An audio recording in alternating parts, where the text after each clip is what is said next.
Halo semua, pada virtual learning kali ini aku akan menjelaskan beberapa soal dari UTS Penganggaran Perusahaan yang dapat kalian jadikan referensi pada UTS kalian di tahun 2023 ini. Nah, untuk materi yang pertama itu ada biaya overhead, di mana soalnya sendiri itu menceritakan tentang biaya overhead pabrik pada tahun 2017 pada Departemen Produksi dan Departemen Jasa sebesar 85 juta dengan rincian sebagai berikut. Di mana untuk produksi sendiri itu dibagi menjadi dua, ada produksi satu dan dua. Untuk produksi satu sendiri sebesar 35 juta dan untuk produksi dua itu sebesar 25 juta dengan total 60 juta. Selanjutnya ada BOP dari Departemen Jasa di mana dibagi menjadi tiga, yaitu A, B, dan C. Untuk A sendiri ada 10 juta, B 8 juta, dan C 7 juta dengan total 25 juta. Di mana untuk total dari semua ini adalah 85 juta. Nah, untuk selanjutnya itu ada soal penggunaan jasa, di mana di sini ada proporsi penggunaan jasa. Di mana di sini kita dapat melihat bahwa untuk jasa A itu pemberian jasa ke jasa B-nya sebesar 10%, lalu jasa A juga memberikan ke jasa C sebesar 15%, jasa A ke produksi satu itu 30%, dan ke produksi 2 itu 45%. Selanjutnya untuk jasa B sendiri ke jasa C sebesar 20%, lalu ke produksi satu sebesar 30%, dan terakhir ke produksi 2 yaitu sebesar 50%. Selanjutnya ada jasa C, dia ke produksi satu itu sebesar 60%, lalu ke produksi 2 itu sebesar 40%. Lalu untuk kita juga ketahui yaitu jumlah produksi ya, sebesar 6.000 unit. Nah, untuk soalnya sendiri akan membahas tentang berapa besarnya tarif BOP Departemen Produksi.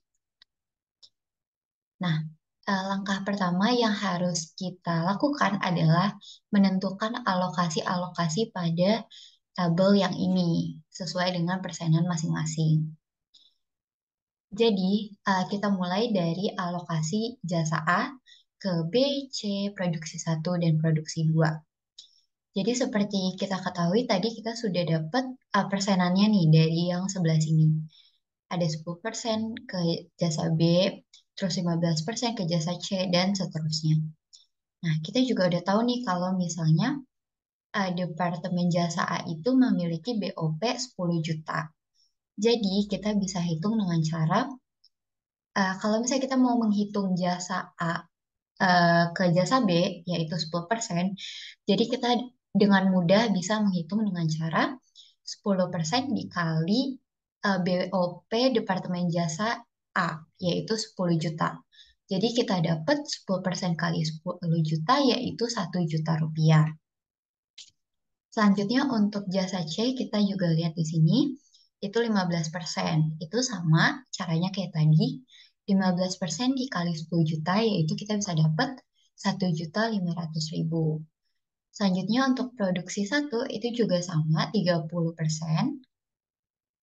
Masih sama kita kalikan dengan 10 juta yaitu 3 juta. Dan terakhir untuk produksi 2 dari jasa A itu ada 45 juta. Kita kalikan dengan 10 juta jadi kita dapat 4.500.000 gitu. Setelah kita dapat semua alokasi dari jasa A ini, langkah selanjutnya kita bisa menaruh alokasi tersebut eh, melalui tabel sebagai berikut. Jadi di tabel ini kita bisa membagi ke beberapa section, di mana yang pertama itu ada keterangan, lalu yang kedua ada departemen satu, yaitu ada jasa A, jasa B, dan jasa C. Lalu yang kedua ada departemen 2, ada produksi satu dan juga produksi 2. Nah, di sini kita bisa tulis terlebih dahulu ada BOP sebelum alokasi, yaitu kita dapatkan dari sebelah sini ya teman-teman. Kita bisa langsung copy aja, yaitu ada 10 juta dari jasa A, 8 juta untuk jasa B, 7 juta untuk jasa C, 35 juta untuk produksi satu, 25 juta untuk produksi 2. Nah, tadi kan kita sudah menghitung alokasi dari jasa A. Kita bisa langsung aja pindahin ke sini. 1 juta,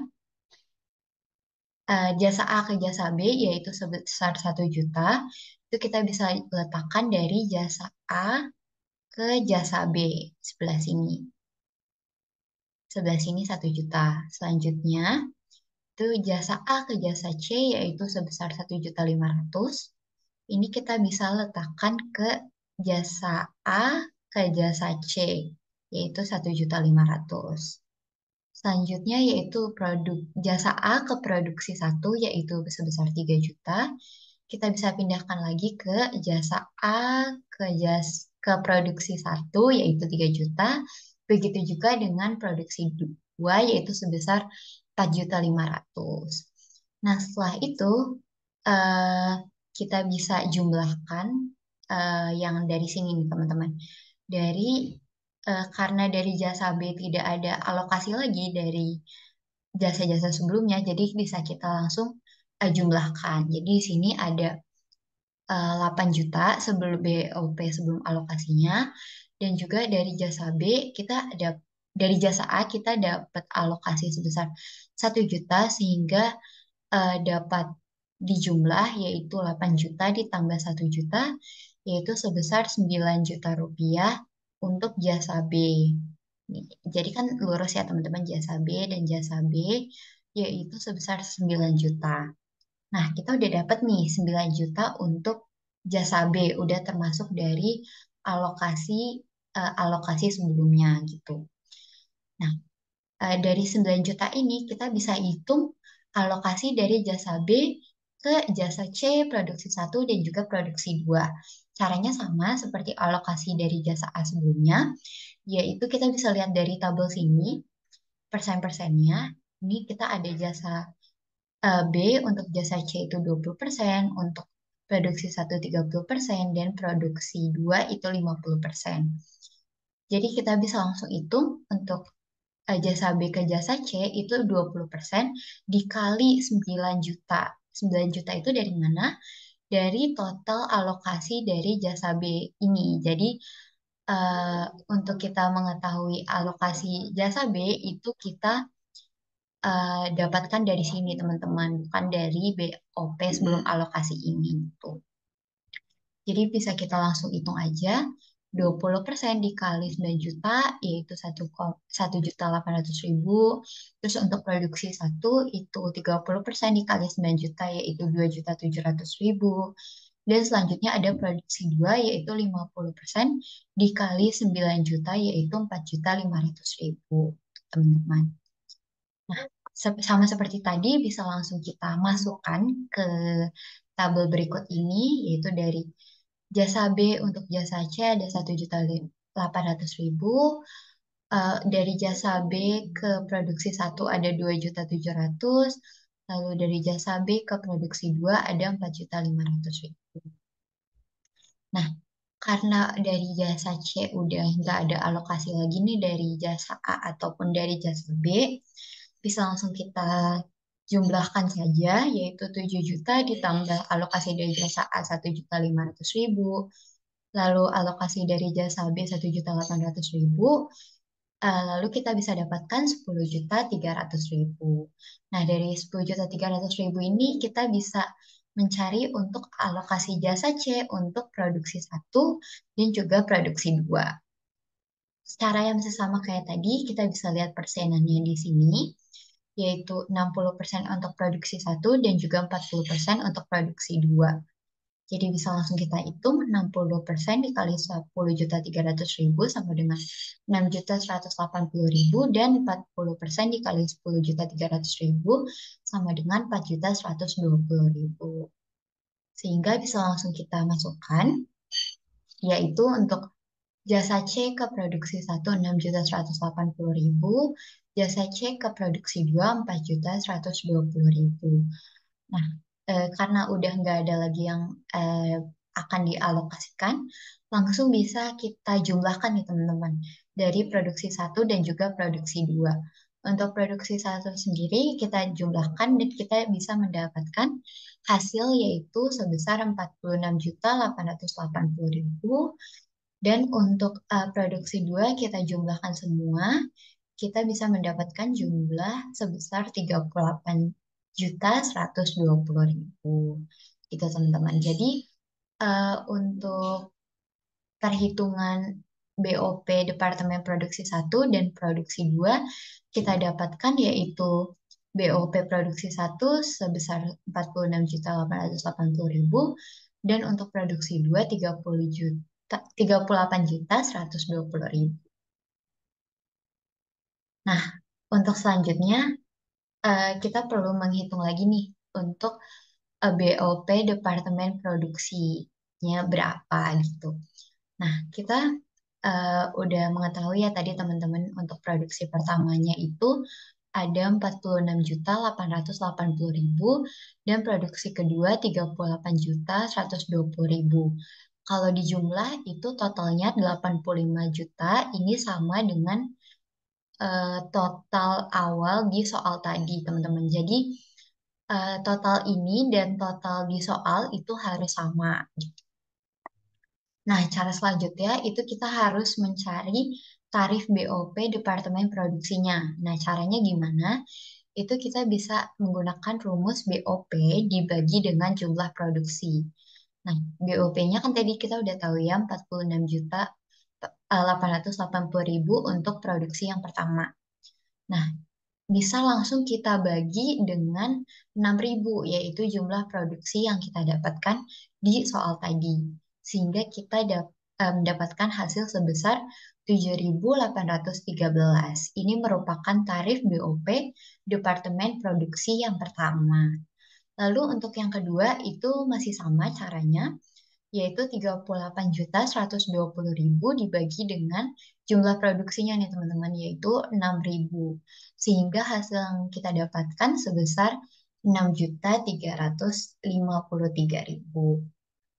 Mungkin segitu untuk materi biaya overhead. Untuk selanjutnya, kita akan ada soal mengenai penganggaran tenaga kerja nih teman-teman. Jadi untuk soalnya yaitu ada seperti ini soalnya. PT Amanah menyajikan data kegiatan usaha bulan September 2017 sebagai berikut. Jadi ada 3 golongan tenaga kerja yaitu ada 1, 2, dan 3. A, B, C, A, B, C, A, B, C sama. Dan jumlah tenaga kerjanya untuk golongan satu yang A itu ada 60, yang B ada 50, yang C ada 40. Lalu yang kedua, yang A ada 30, yang B ada 35, yang C ada 30. Lalu yang ketiga ada yang A 25, yang B 10, yang C 5. Lalu di sini ada upah-upahnya bisa dilihat di sebelah kanan layar sebagai berikut. Kita bisa langsung masuk ke soalnya, yaitu soalnya di mana perusahaan menetapkan kebijakan mulai berlaku bulan Oktober 2017 sebagai berikut. Di mana untuk yang pertama, soal pertama yang A itu 20% dari dalam setiap golongan kecuali golongan 3C dinaikkan pangkatnya setingkat lebih atas dari sebelumnya. Lalu khusus bagi setiap golongan yang tidak meraih kenaikan pangkat akan dinaikkan gajinya sebesar 10% dari gaji sebelumnya. Lalu selanjutnya ada jam kerja sebesar 200 jam pada bulan September dinaikkan menjadi 220 jam pada bulan Oktober. Nah, atas dasar di atas tentukan persentase kenaikan tingkat upah standar per jam per orang secara keseluruhan. Nah, untuk mengetahui tingkat persentase kenaikannya, kita perlu mencari dulu nih upah standar per jam per orangnya pada bulan September. yaitu sebagai berikut. Nah, pertama gimana sih cara mencarinya? Jadi, eh, untuk cara mencarinya itu, kita bisa melihat dari soal awalnya ini ya teman-teman, kita menjadikan ini sebagai guideline. Untuk bulan September itu masih sama di sini karena belum ada kenaikan pangkat ataupun perubahan jam kerja.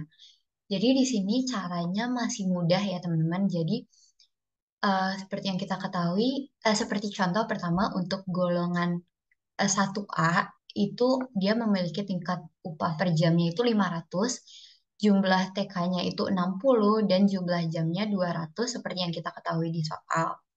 Nah, cara mudahnya adalah dengan cara kalian bisa langsung mengkalikan ketiga kolom ini, teman-teman. Jadi, bisa langsung 500 dikali 60 dikali 200. Yaitu bisa kita dapatkan hasilnya sebesar 6 juta.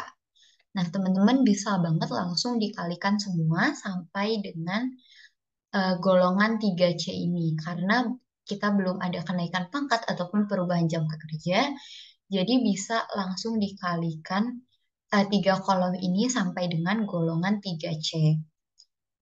Jadi kalau misalnya teman-teman sudah mengkalikan tiga kolom ini bisa didapatkan hasil pada kolom ke kolom jumlah nilai ini ya teman-teman. Nah, setelah kalian mendapatkan kolom jumlah nilai ini, kalian bisa langsung menjumlahkan semua jumlah nilai ini sehingga kita mendapatkan total sebesar 36.200.000, teman-teman. Nah, selanjutnya kalian juga jangan lupa untuk menjumlahkan jumlah TK yang ada pada bulan September ini, yaitu sebesar 285 orang, dan juga jumlah jamnya itu sama, yaitu masing-masing orang sebesar 200. Nah, untuk mengetahui upah standar per jam per orang pada bulan Septembernya, itu gampang banget. Kalian bisa aja menggunakan rumus total jumlah nilai dibagi jumlah TK dikali jumlah jamnya. Jadi di sini kalian bisa langsung aja 36.200.000 dibagi 285 dikali 200 gitu teman-teman. Nah, sehingga hasil yang didapatkan yaitu sebesar 635.087.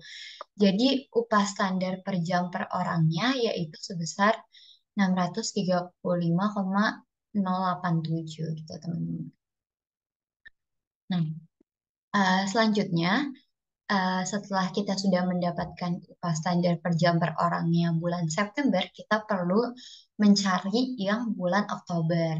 Nah, yang bulan Oktober ini mungkin agak rumit karena terjadinya peningkatan golongan tenaga kerja dan juga ada perubahan jam kerjanya gitu teman-teman.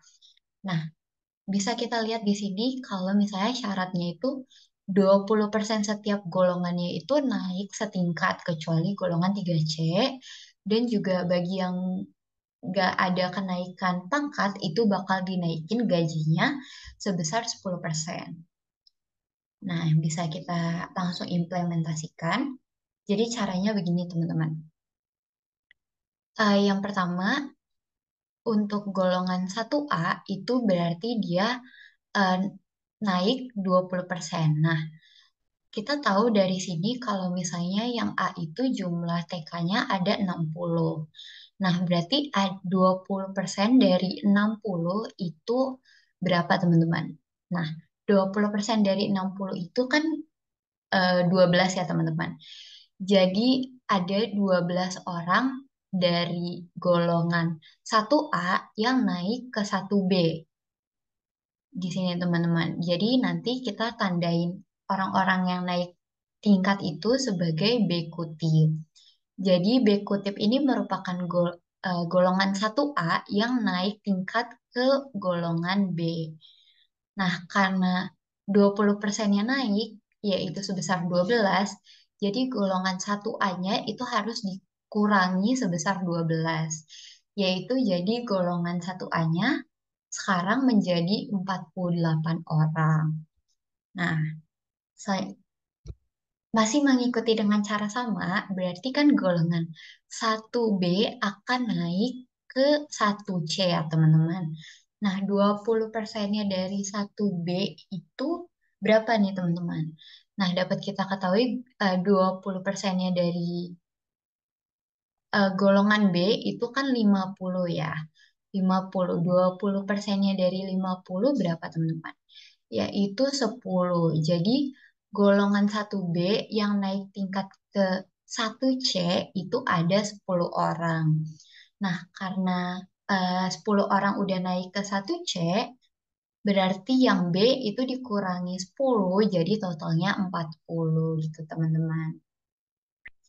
Masih sama seperti selanjutnya, kalau misalnya C, itu awalnya dia 40. 40, 20%-nya dari 40 berapa? Yaitu 8. Nah, eh, jadi 8 orang dari 1C itu naik ke 2A. 2A kutip ini, yaitu sebesar 8 orang. Jadi 1C udah berkurang 8, jadi 40 kurang 8 ada 32. Begitu terus selanjutnya sampai dengan golongan 3B. Jadi terakhir di sini 3B, di sini 3B itu ada 10 orang, 20%-nya dari 10 itu ada dua ya teman-teman. Jadi eh, eh, dua tersebut naik ke 3C dan yang B itu tadinya 10 berkurang menjadi 2, sisanya menjadi 8. Lalu untuk 3C sendiri seperti yang kita ketahui tadi di soal dia tuh tidak mengalami kenaikan tingkat. Jadi terakhir itu ada di 3B gitu teman-teman. Nah, karena kita tadi sudah nanda-nandain nih yang kenaikan tingkat dengan tanda kutip, jadi kita bisa tahu nih orang-orang yang tidak mengalami kenaikan. Gimana di sini kalau misalnya dia tidak mengalami kenaikan, itu berarti dia dinaikkan gajinya sebesar 10%. Jadi di sini kita bisa tahu kalau misalnya 1A itu tadinya gajinya itu 500. Jadi kita naikkan sebesar 10%, kita naikkan sebesar 10% jadi 550. B, 1B yang tidak naik itu tadinya gajinya 550. Kita naikkan 10% jadi 605. 1B kutip yang naikkan dari 1A itu mengalami kenaikan. Jadi dia tidak mendapatkan kenaikan gaji. Jadi dia gajinya tetap 1B yaitu 550. Begitu juga seterusnya sampai dengan 3C kutip. Nah, setelah kita sudah mendapatkan tarif upahnya, lalu kita juga sudah mendapatkan jumlah TK-nya berapa. Nah, selanjutnya ada jumlah jam kerjanya. Nah, seperti yang kita ketahui di bulan Oktober itu terdapat kenaikan jam kerja yaitu dari 200 menjadi 220. Jadi untuk di tabel ini bisa langsung kita rubah menjadi 220 semua. Nah, kalau kita sudah mendapatkan ketiga kolom ini, kita bisa langsung saja menjumlahkan masing-masing dari kolom-kolom ini. Yang pertama ada jumlah TK-nya, itu bisa kita jumlahkan dan akan mendapatkan total sebesar 285 sama dengan pada bulan September. Lalu untuk jam kerjanya yaitu sebesar 220. Lalu untuk jumlah nilainya yaitu tabel upah jam, jumlah TK, dan juga jumlah jam kerjanya dikalikan, lalu mendapatkan jumlah nilai, lalu dapat kita jumlahkan semua ini dan akan mendapatkan jumlah nilai sebesar 43.641.400. Lalu selanjutnya kita perlu menghitung upah standar per jam per orangnya pada bulan Oktober dapat menggunakan rumus yang sama nih teman-teman sama yang kayak pada bulan September. Nah, kita bisa langsung aja membaginya yaitu 43.641.400 dibagi 285 jumlah TK dikali 220 jumlah jamnya, yaitu kita akan mendapatkan sebesar 696,04.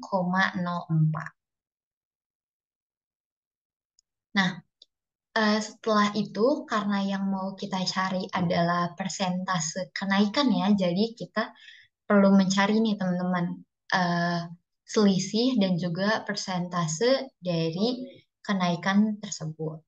Nah, yang pertama yang perlu kita lakukan adalah mengetahui selisih dari bulan Oktober dan juga bulan September. Jadi bulan Oktober kita mendapatkan 696,04 dan bulan September kita mendapatkan 635,087. Kita kurang dan kita bisa mendapatkan 60,948.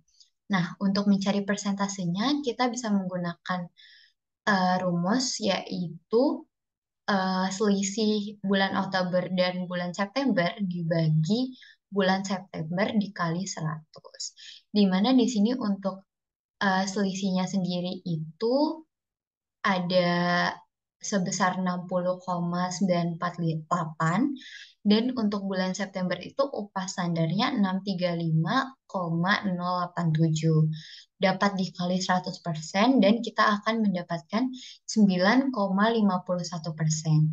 Sehingga dapat disimpulkan bahwa persentase kenaikan upah standar per jam per orang dari bulan September ke bulan Oktober yaitu sebesar 9,89% atau 9,60% jika mau dibulatkan. Mungkin sekian dari penjelasan soal UTS penganggaran perusahaan dari virtual learning kali ini. Semangat belajarnya dan good luck untuk UTS ya pada tahun 2023 ini.